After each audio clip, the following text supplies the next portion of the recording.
Alright guys, if you're watching this video, it's because you are reading the fable, The Cat, the Rooster, and the Young Mouse, and you need help with questions about this fable. Now, I want you to remember that we are working on this week identifying the different events or incidents in a story that pushes the plot along.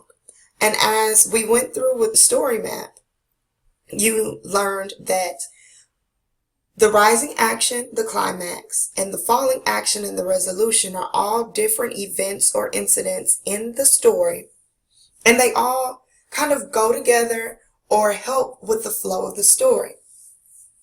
So the questions that I'm asking you here are basically either going to have to do with the incidents in the story or the events that make the story happen, or how the characters interact with each other and their relationships that they have, the effect that that has on the plot.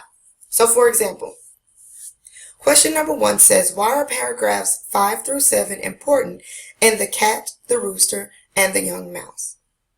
What I want you guys to understand is that I'm asking you this question for a reason. The reason why I'm asking you this question is because I want you to figure out what event or events take place in paragraphs 5 through 7 that help the main character either 1, identify the problem, or 2, solve the problem. So guys, what I'm going to do now is highlight the questions that are going to ask you about events or incidents in the plot. So question number 1 is that type of question that's going to get you to understand what's taking place in the story, because that event influences or foreshadows something else happening. And foreshadowing, guys, remember, basically means that the author gives you a hint that something is going to happen in the story later on. For example, in this fable that you're reading, we know the animal that is being described in paragraph 5. We as the reader know that the mouse is describing a cat. And we know that cats and mice, they have a certain relationship.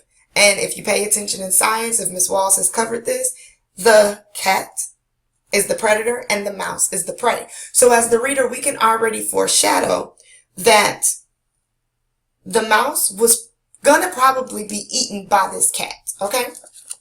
Remember, foreshadowing, like I said, is hints that the author gives in the story that lets the reader know something is probably going to happen as you keep reading. Question number 2 is going to be one of those questions that looks at incidents or events in the plot.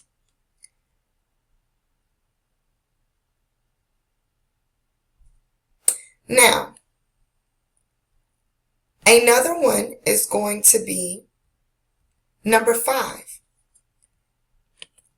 This question is asking about the role of Mother Mouse in this story.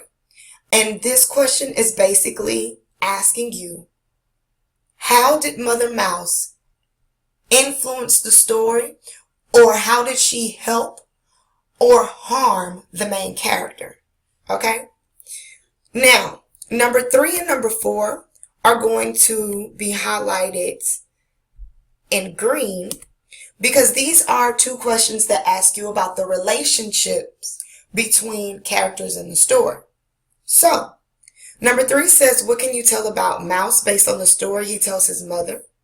You're going to look at what he's saying to his mother and how his mother reacts to him to kind of make an inference or an educated guess about the character of Mouse. So think of it like this. Once you look at what he's saying to his mother and you look at how she responds or reacts to him, if you had to describe him as a student in the class, what would you say if you had to describe Mouse to another one of your peers or to me? Okay? Also, number 4 says, how did Mouse's feelings about Barnyard Rooster and Cat change by the end of the story? Okay? This is basically looking at how the main character, Mouse, initially or at the start of the story felt about the rooster and the cat, and then at the end of the story, after certain events take place and he interacts or talks to his mother, how does his feelings about those two characters change?